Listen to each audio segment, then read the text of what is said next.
Hello students, a very warm welcome to yet another exciting journey of learning English grammar. Well, I wish and hope that you all are as fit as a fiddle. So students, let's begin with our today's lesson. Well, you've all learnt about verbs, right? And can you state the kinds of verbs that you have learnt? Yes, you're right students.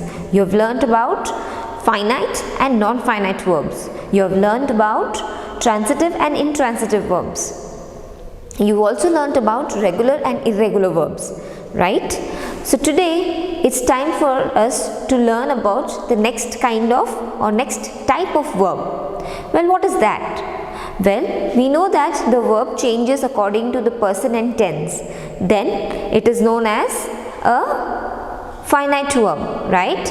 But when it does not change according to the person and tense, then it is called non-finite verb. This non-finite verb is also further classified into three, which are those? They are gerunds, infinitives and participles. Yes, so today we are going to start our lesson with infinitives. So students, to begin with, let's look at these two examples or these two sentences. What does it say? I want to buy some fruits, right?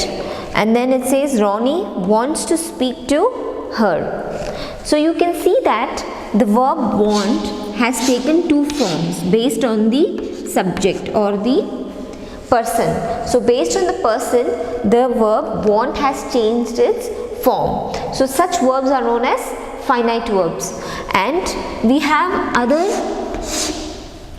two verbs, that is to buy and to speak.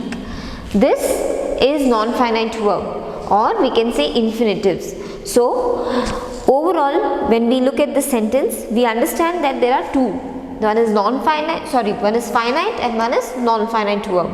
Now this non-finite verb is further classified into gerunds, infinitives and participles. The infinitives again further they are classified into two, which are those? One is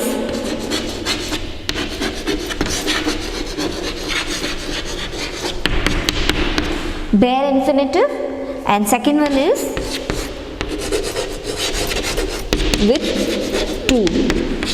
So the example you can see here, it is to buy, to speak. So the verb here has to. So it is the second type, that is with to. And one more is the bare infinitive, which does not take any to. So students, let's move further with the two kinds of the verb. So students, now look at this bare infinitives. We do not use to when we use infinitives with auxiliary verbs. Now what are auxiliary verbs? Like must, can, should, shall, will, may, might and do. For example, I must study now. So here there is the auxiliary verb. So along with that we do not use to. So you should write a poem for her. Then next one, after had better. So had better, had rather, would rather, sooner, rather than. For example, so these are the words before which, after which you do not use the infinitive to. So this is bare infinitive. Example, she had better finish her homework. I would rather spend the night at my aunt's house. The next one is after dare, and you need in negative and interrogative sentences. Example, do I dare ask her that question? You need not ask her. Then after verbs of perceptions like see, hear, feel, watch, let, bid and make. For example, I feel exhausted tonight. So students, these were the examples where you do not use to. That is, they are examples of bare infinitive. Now let's move further and understand about infinitives with to. So students, infinitives may be used to qualify an adjective as a noun. Example, lemons are sour to eat. So see here to eat is the verb. Then the children are eager to learn swimming. So here again the infinitive verb is to learn. Next, to qualify a noun. So, this is a good book to read. Example, there is no food to eat. So, to read and to eat is the infinitive. Then, as the subject of a verb. So, here, to shout is rude. To shout has taken the subject form. To forgive is divine. Again, to forgive, it is taken up the subject form in the sentence. Then,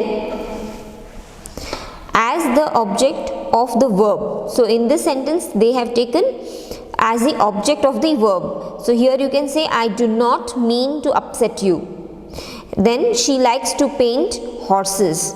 So, here if you see, to paint and to upset are the finite verbs and they are used as the object of the verb. So, I is the subject, do not mean is the verb, and to upset is the object.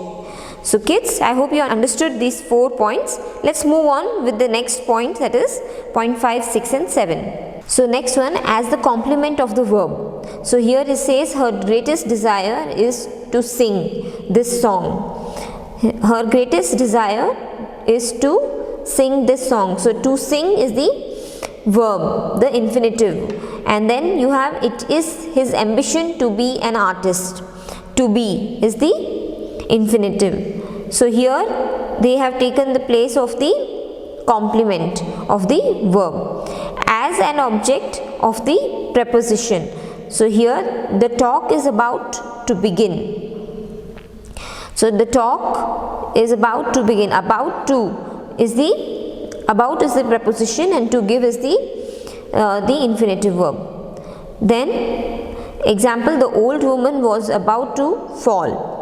Then we want to qualify a sentence. Then examples, look at the examples. He was shocked, so to speak. To speak is infinitive. To tell the truth, we were running late. So, to tell is the infinitive. So, kids, we have now come to an end of the chapter. So, kids, today we learned the classification of verbs, that is, the verb non-finite verb is being classified into 3. Which are those? They are gerunds, infinitives and